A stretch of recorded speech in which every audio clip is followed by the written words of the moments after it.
योग्यता आकांक्षा आसक्ति युक्त पदोच्चय वाक्यम, है ना। अब वाक्य जो होता है पदोच्चय वाक्यम, पद समूह वाक्य होगा। कैसा पद समूह? तो योग्यता आकांक्षा आसक्ति युक्त पदोच्चय वाक्यम स्यात्। ऐसा पद समूह जिसमें योग्यता भी हो, आकांक्षा भी हो और आसक्ति भी हो, ऐसे युक्त जो पद के समूह होगा वो वाक्य होगा। ठीक है। अब देखो, जैसे योग्यता क्या हुआ? पदार्थानां परस्पर संबंधे बाधा भावो योग्यता। बाधा भाव योग्यता है, माने पदार्थानां परस्पर संबंधे। पद और अर्थ समझता है, शब्द और अर्थ समझता है। क्या है शब्द, क्या है अर्थ? भवान शब्द अर्थ हुआ, भवान शब्द अर्थ हुआ। आप शब्द हैं कि अर्थ हैं? तो हम अर्थ हैं। हमारा शब्द हुआ हमारा नाम, समझ गया? तो नाम जो हुआ वो हुआ शब्द, अर्थ हुआ हमारा शरीर यानी हम। जैसे आम्रम, आम्रम जो है वो शब्द हुआ, आम फल जो हुआ अर्थ हुआ। समझ रहे हैं? तो पदानाम परस्पर संबंधे, पद और पदार्थानाम, पद और अर्थ, शब्द और अर्थ, समझता है? तो शब्द और अर्थ के परस्पर संबंध में बाध का जो अभाव है उसको हम योग्यता कहते हैं। ठीक है। बाध का अभाव, बाधा का अभाव। जैसे मान लिया जाए एतद अभावे, एतद क्या है? एतद अभावे, एतद क्या पढ़ो ना, एतद अभावे वाक्यत्वे। यदि योग्यता के अभाव में भी यदि वाक्यत्व आ जाएगा, बड़े वाक्य होने लगेगा, तो बहनीना सिंचती है। ध्यान दो रे, बहनीना सिंचती है। तो सिंच धातु जो है सो सिंचन क्रिया करेगा। और कोई कहा बहनीना सिंचती, तो यहाँ तो पद समूह है। बहनीना जो है सुबंत है, बहनी शब्द का तृतीया एक वचन, और सिंचती जो है तिगंत है। तो आज पद समूह हो गया, तो ये तो वाक्य होना चाहिए। लेकिन यहाँ वाक्य नहीं होगा। क्यों नहीं वाक्य होगा? समझ रहे हैं? क्योंकि यहाँ जो बहनी माने अग्नि से और सिंचंती माने सिंचन कर रहा है, ये जो पद और अर्थ है, इस पद और अर्थ के बीच में बाध है, बाधा है। क्यों बाधा है? तो अग्नि के द्वारा सिंचन क्रिया संभव नहीं है, योग्यता है ही नहीं। बहनी में सिंचन क्रिया करने की योग्यता नहीं है। जले न सिंचती होता तो वाक्य हो जाता। तो यही हो गया, योग्यता रहना चाहिए पद समूह में। क्या होना चाहिए? वही कहा पदार्थानां परस्पर संबंधे बाधा भावो योग्यता। ठीक है। अब दूसरा क्या है? आकांक्षा। अब दूसरा आकांक्षा युक्त भी पद समूह होना चाहिए। पहला का योग्यता आकांक्षा आसक्ति तीनों युक्त होना चाहिए। ठीक है। तो योग्यता का उदाहरण दे दिया कि योग्यता क्या है? पदार्थानां परस्पर संबंधे बाधा भावो योग्यता। अब आकांक्षा क्या है? आकांक्षा प्रतीति पर्यवसान विरह यथा आकांक्षा जो होता है प्रतीति माने ज्ञान का पर्यवसान, माने ज्ञान का अंत होना जो है, उसका जो है पर्यवसान का विरह होना चाहिए। ठीक है।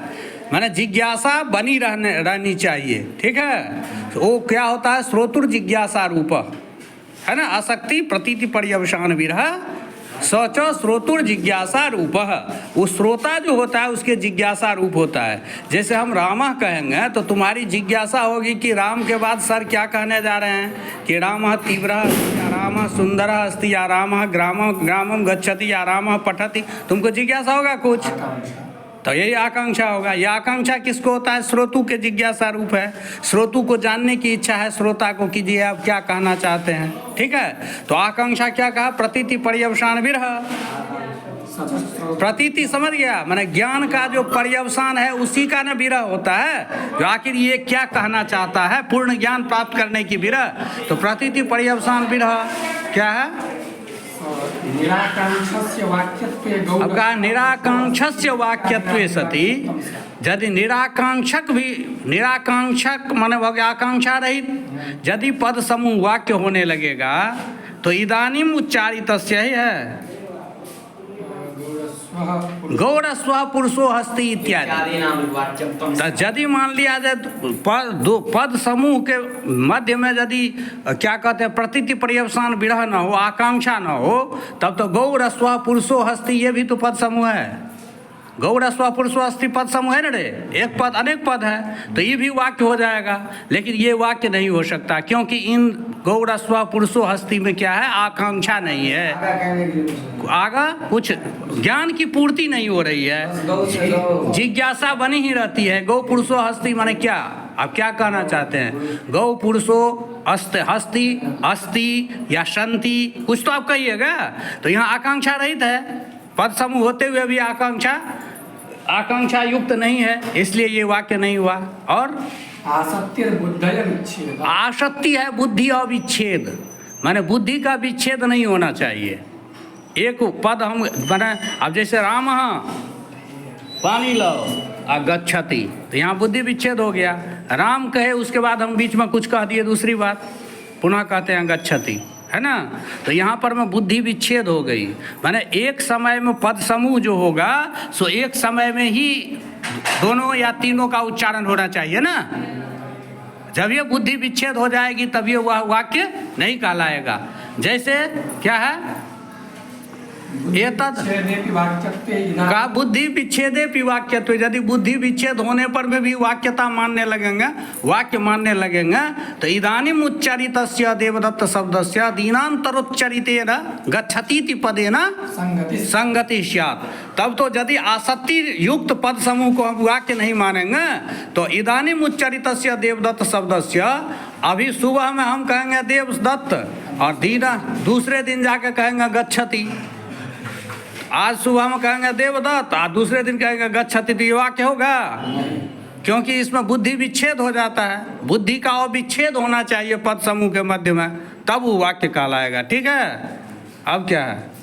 अत्राकांक्षा योग्यतयोरात्मार्थ धर्मत्वे पदोच्चय धर्मत्वमुपचारात्। हाँ, धीरे से पढ़ो। अत्र आकांक्षा योग्यतयोः आत्मार्थ धर्मत्वे, आत्मार्थ धर्मत्वेपि, माने आकांक्षा जो है आत्मधर्म है, अयोग्यता जो है अर्थ का धर्म है।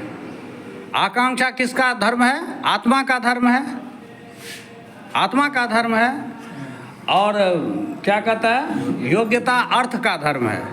तो इसीलिए कहा कि अत्र आकांक्षा योग्यतयो आत्मार्थ धर्मत्वेपि, आत्मा और अर्थ के धर्म होने पर में भी पदोच्चय धर्मत्वमुपचारात्, पदोच्चय का धर्म जो कहा गया ये उपचार से कहा गया। उपचार में ये लाक्षणिक प्रयोग है, ये मुख्य प्रयोग नहीं है, ये लाक्षणिक प्रयोग है। ठीक है, और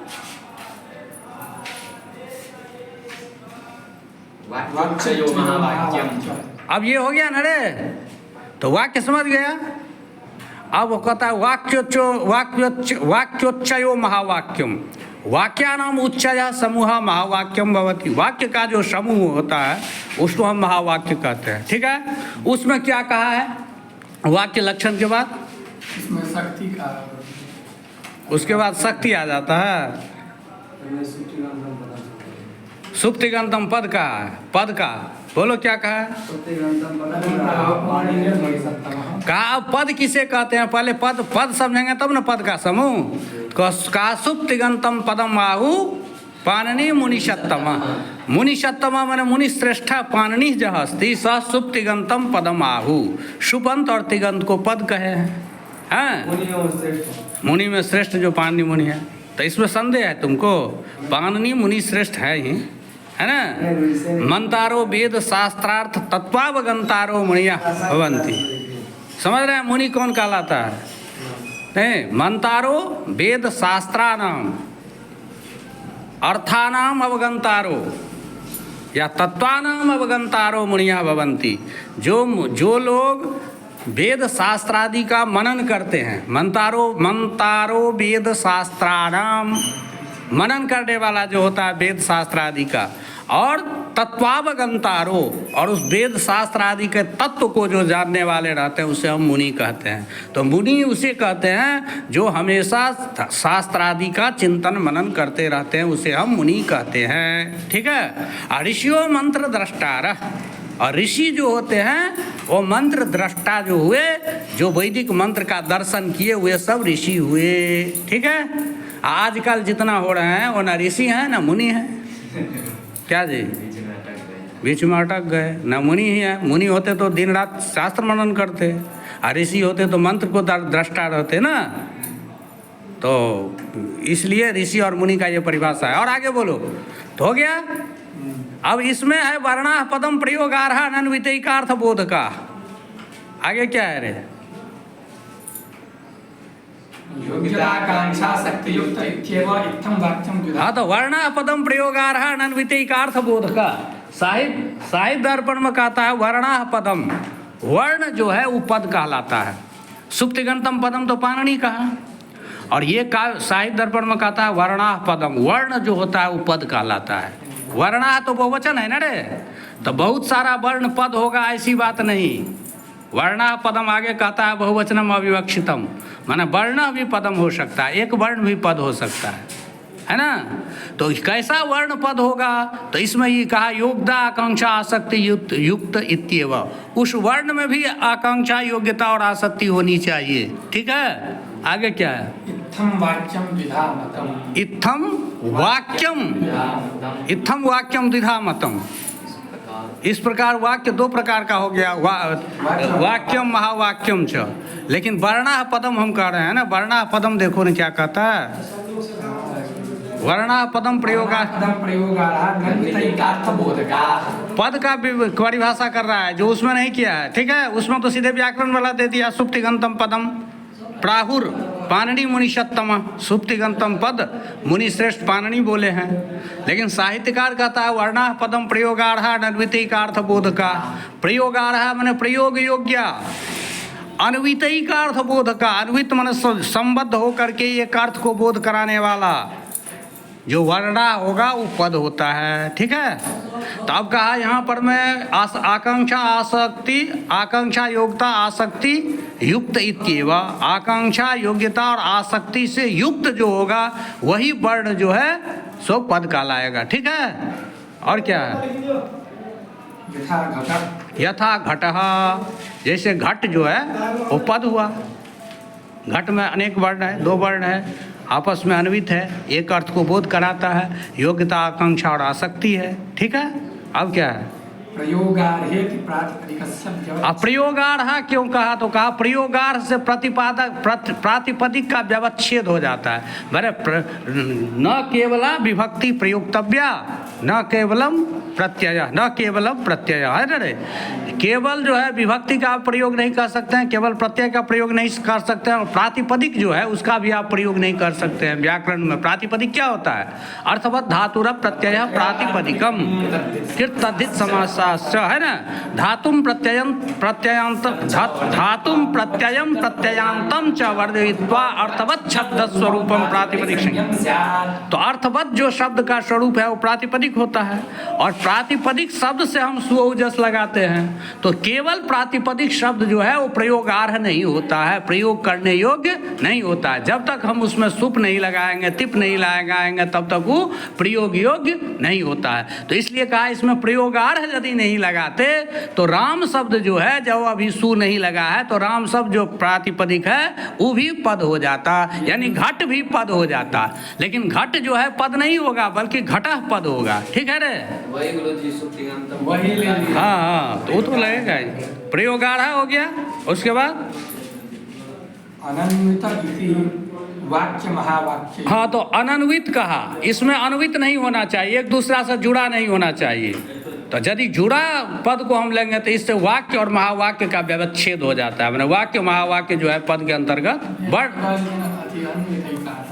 अनन्वित बढ़ा, प्रयोगार्ह अनन्वितैक है, इसमें उसमें है अन्वित, योग्यता आकांक्षा आसक्ति युक्त पद। देखो तो क्या है, अनन्वित है, प्रयोगार्ह अनन्विता,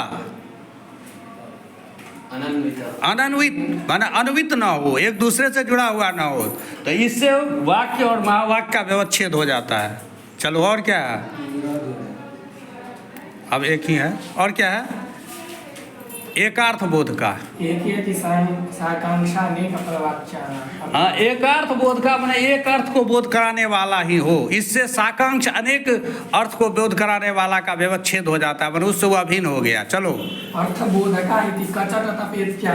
अर्थबोधक ही होना चाहिए, अर्थबोधक ही वर्ण होना चाहिए, तो जैसे क च ट त प ये जो है पद नहीं होगा, क्योंकि क च ट त प का कोई अर्थ नहीं होता है, ये अनर्थक है। और निपाता, क च ट प इति निपाता। उसके बाद वर्णा इति बहुवचनम अविवक्षित। अभी प्रयोगार्ह अनन्वितैकार्थ बोधकाः वर्णाः जो कहा, तो वर्णा हम बहुवचन है ना, तो कहा बहुवचन से हमको कोई विशेष विवक्षा नहीं है, यानी कहने का आशा है बहुत वर्ण ही पद होगा ऐसी कोई बात नहीं है, एक आदमी वर्ण पद हो सकता है।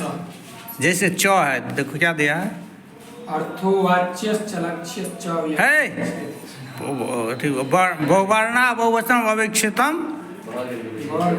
हाँ, तो जैसे च मना और होता है ना, तो वहाँ तो एक ही वर्ण है ना, तो इस प्रकार से हाँ, तो च वर्ण नहीं हुआ तो वो भी वर्ण हो गया, एक बहुवचन जो भी हो, लेकिन हाँ ये सब जो है हो गया, ठीक है, तो ये हो गया।